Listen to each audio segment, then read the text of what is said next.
Ladies and gentlemen, may I please have your attention? Please have your tickets in hand before you board the plane. Thank you.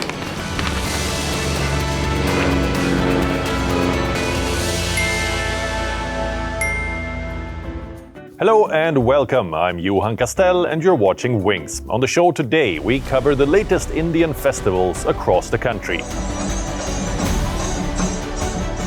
And how Jammu and Kashmir launches ski courses for first-time skiers. We feature Europe's hardest sled dog race in the French Alps. And winter festivals across Europe.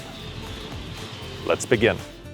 From silent prayers on riverbanks to cultural nights in temple towns, faith finds many expressions this January in India. Here's how devotion unfolded across India this week.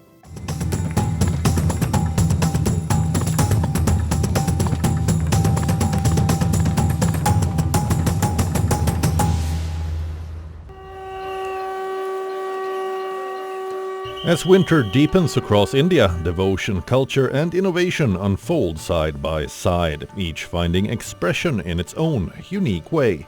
From sacred riverbanks and hill shrines to cultural corridors and rural fairgrounds, January reflects the many ways in which tradition and transformation coexist. At the Magh Mela in Prayagraj, the spiritual spotlight fell on Mauni Amavasya, the most significant bathing day of the festival. This was observed on January 18th. Even before dawn, pilgrims gathered at the Sangam and Ganga ghats, braving thick fog to take a holy dip believed to cleanse the mind and soul. Rooted in the practice of mauna or silence, the day is associated with introspection, spiritual discipline and ancestral rites.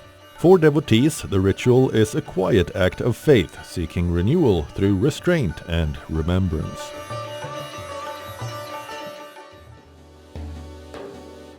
In Kerala, the Mandala Makara Vilakku festival at Sabarmati reached its conclusion with traditional early morning rituals and the closing of the sanctum of Lord Ayyappa. The festival marks the culmination of a 41-day period of austerity observed by devotees, a practice that blends discipline, devotion and centuries-old tradition. The closing rituals signal both spiritual fulfillment and emotional closure for pilgrims who undertake the demanding journey.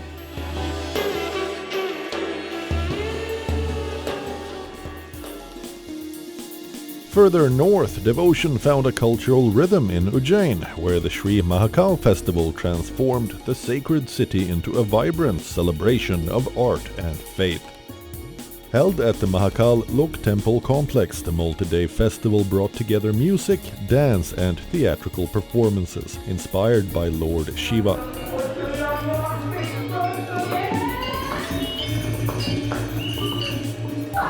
With renowned artists and international troops participating, the event highlighted how spiritual traditions continue to evolve through contemporary expression while remaining rooted in reverence. Beyond temples and rituals, January also witnessed faith in the future of farming. In Rajasthan's Sawai Madhopur, the country's first Guava Festival and Agricultural Technology Fair was inaugurated at the Shera ground. The initiative focuses on improving farmers' livelihoods through innovation, value addition and awareness.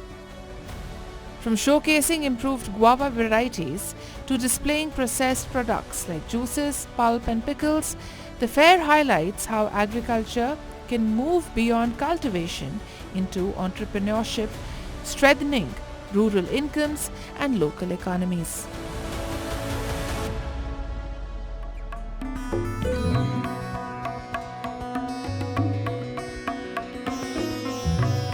In the Bhaderwah valley of Jammu and Kashmir, the ancient festival of Kanchoth is being celebrated by the Nag community.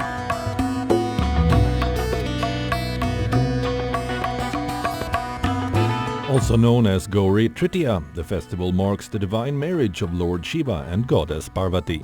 Women dressed in vibrant red bridal attire and adorned with ornaments observe a strict fast and perform rituals, praying for the long life and well-being of their husbands.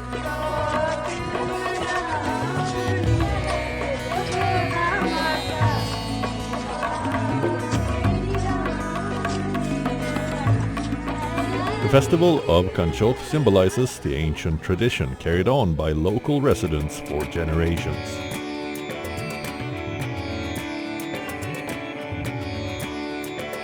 Together, these events paint a broader picture of India in January, where spirituality, culture and sustainability move in parallel, each reinforcing the other in a season defined by belief, creativity and growth.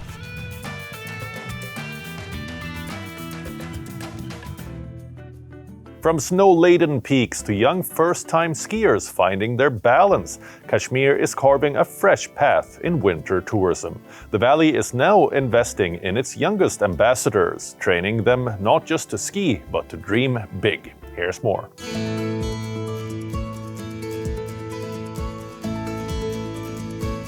Kashmir's winters are not simply about postcard views. They are fast becoming a training ground for the next generation of winter sports enthusiasts.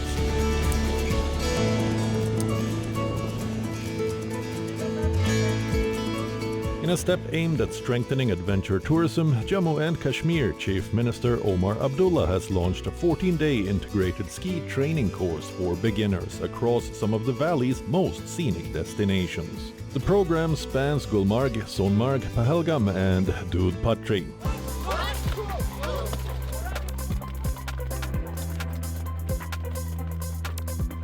Designed specifically for first-time skiers, the course focuses on building core skills such as gliding, snow plowing and controlled turns, forming a strong foundation for future professional training.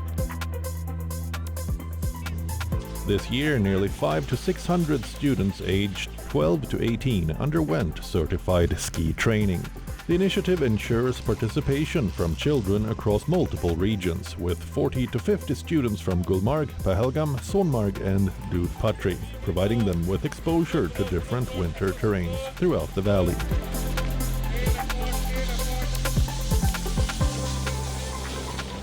Basics है वो सीख रहे हैं. It's been 3 days since the course began, and we are currently learning the basics of skiing. There is a mix of senior and young coaches here. Some of the senior coaches bring with them over 30 to 35 years of experience, and we are gaining valuable insights from their expertise. At the same time, the younger coaches add high energy and determination, which further enhances our learning experience. This is our first time skiing in Sonamarg, and the equipment, accommodation and food provided here are all very good. सब अच्छा है. ये एक अच्छा initiative है जो हमारे CM ने किया है. This is a good initiative taken by our chief minister. The location is less crowded than Sonamarg, which allows us to receive better one-on-one training. We have learned techniques such as the snowplow turn, side shifting, and several others. और ऐसे हम one-on-one भी एक तरीके से अच्छा मिलता है हमें coaching. According to officials under the program, participants will receive food, accommodation, ski equipment and transport for the entire 14 days. Professional ski trainers will accompany the students throughout the training period to ensure consistent supervision and skill development. Locals have welcomed the move, calling it a major boost for adventure tourism.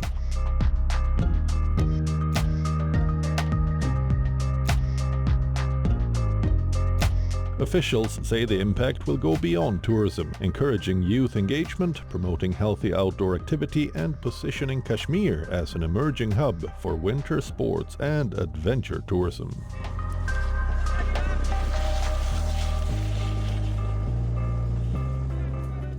Over to France now, where alpine mushers have assembled for Europe's hardest sled dog challenge.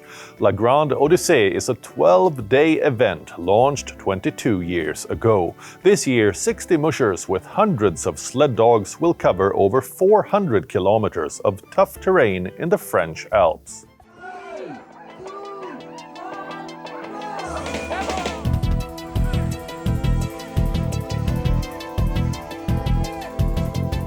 This is where the journey begins, a 12-day endurance race where more than 600 sled dogs in multiple teams pulled their mushers across snowy alpine trails.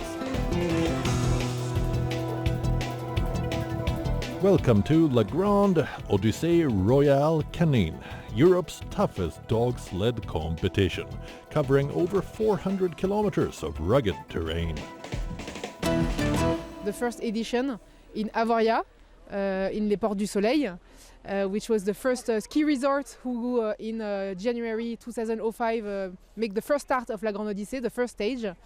And since that time, it's been 22 years, the race grew up, changed a little bit, is now more professional. We have more mushers, we have more ski resorts. We are a bit longer in the time than before, and here we are, 22nd edition. The race starts in Les Portes du Soleil, one of Europe's largest ski areas, straddling France and Switzerland.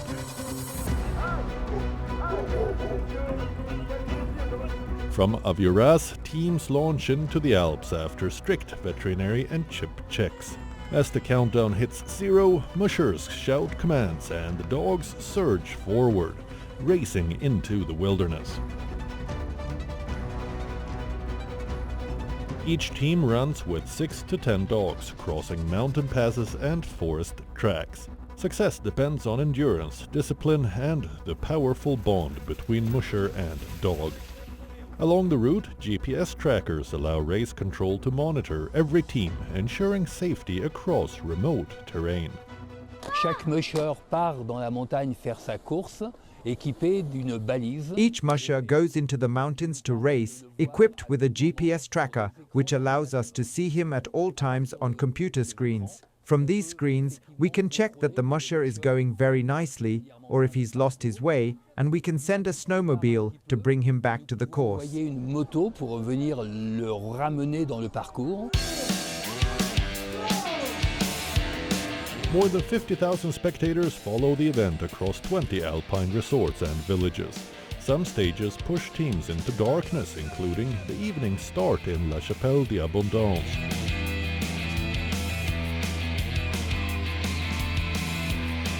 Under headlamps and star-filled skies, paws drum the snow and breathe streams in the cold. A striking display of teamwork between humans and their four-legged athletes.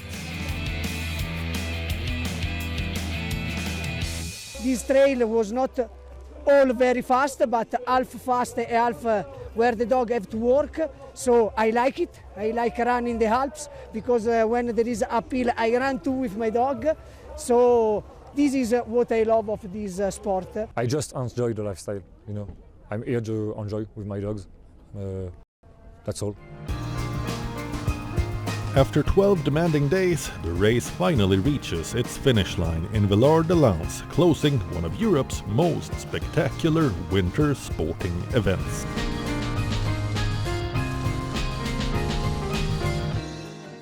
As winter peaks across Europe, people celebrate ancient rituals, from chasing away bad luck and evil spirits to horses galloping through flaming streets and bell-ringing carnivals. Let's take a look at Europe's weird and wonderful winter traditions.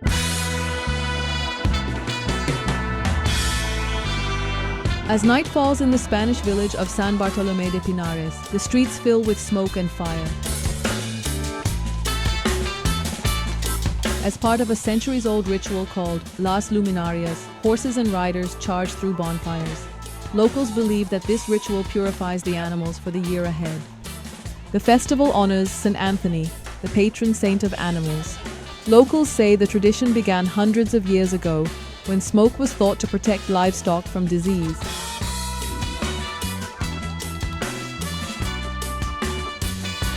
Today, the horses are carefully prepared, their manes braided, tails wrapped, and coats put on, protecting them before facing the flames.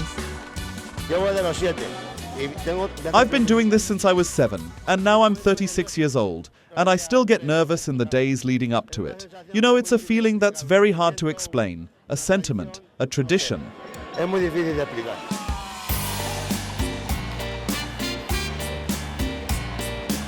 Despite criticism from animal rights groups, locals insist the horses are safe and that the festival is about respect, not risk.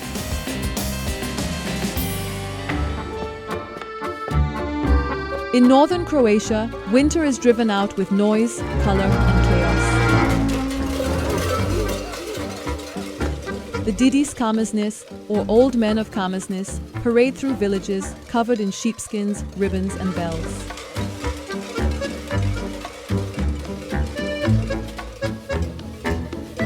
They dance from house to house, searching for a groom for their pregnant bride, a symbolic journey that never ends. The goal is not to find him, but to scare away darkness and bring prosperity. We don't have a groom, so we go from house to house looking for a groom. Our bride is pregnant, and so at every house people welcome us. We eat food and drink, and we ask for our bridegroom, and we don't find him, and so we reach the end of the village, and we look for him next year.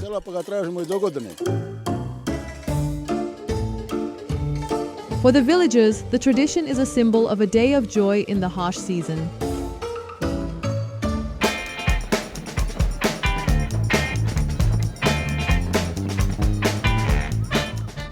In the mountains of North Macedonia, winter spirits are chased off with costumes and carnival. In the village of Vevkani, revelers flood the streets for a carnival that marks the Orthodox New Year.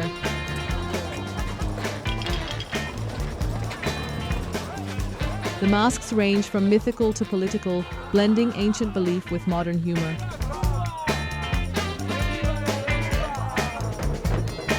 The carnival dates back more than 1,000 years, but today it also serves as a mirror of society.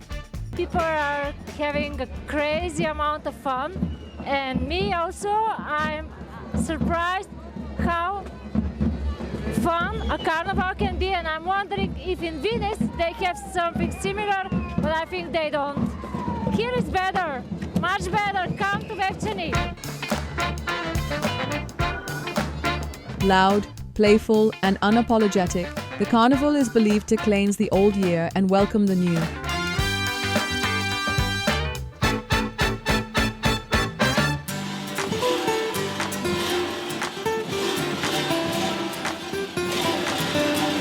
And in Bulgaria, the sound of heavy bells signals the arrival of the kukeri. Men dressed in costumes and masks dance through villages to drive away evil spirits and invite a fertile spring.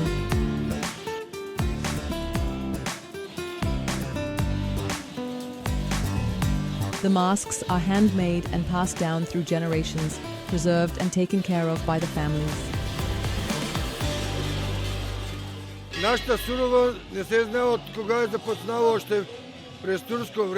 No one knows when our service started, back in the Turkish period, the Ottoman Empire, and the way we dress up now keeps the tradition of the old folks alive.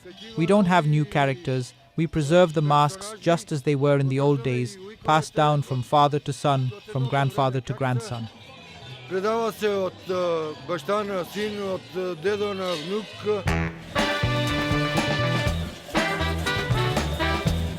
The rituals mark a fresh start, cleaning of bad energy and adding positivity for a peaceful year ahead.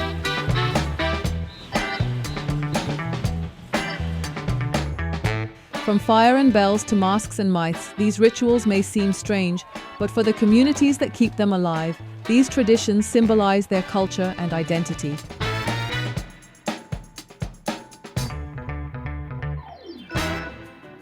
In modern-day Japan, the spirit of the samurai is no longer found on the battlefield, but in Tokyo, a new museum and one man's lifelong discipline keeps the legacy of Japan's warrior class alive. Let's take a look.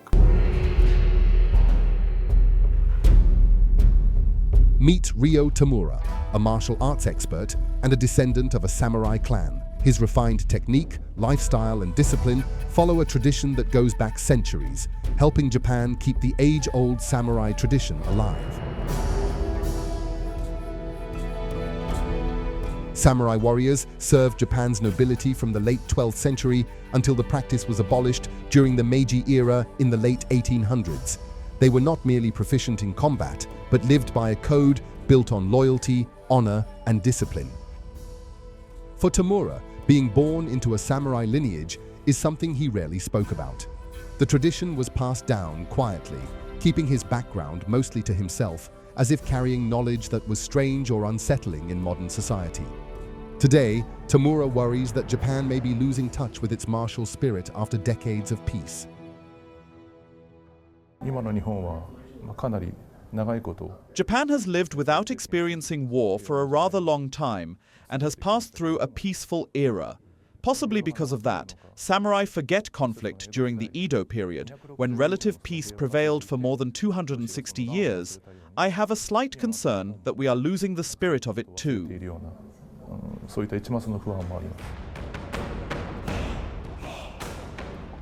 That rediscovery has already begun. A newly opened museum in Tokyo displays samurai armor and weapons spanning more than 700 years.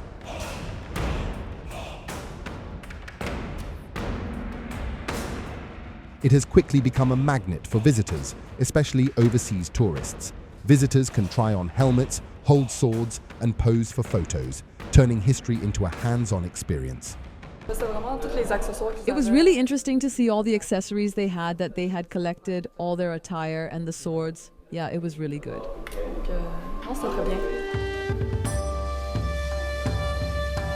Some tourists feel that the appeal goes beyond warfare, taking a deep look at age-old tradition, heritage, and way of life. The traditional aspects rather than just the warring and battles, it's a completely different world to us. So I think that's why people see it as a different thing, especially now, especially in the West, we look like we're going more back into wars and we're leaving a peaceful period into more conflict period. That I think people are interested in how other cultures have dealt with that in the past.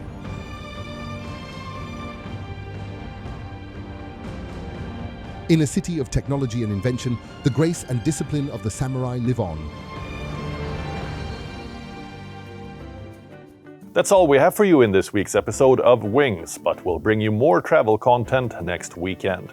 Until then, it's me, Johan Castell, signing off as we leave you with visuals from Ras Al Khaimah, where an art festival that runs until February 8th was inaugurated.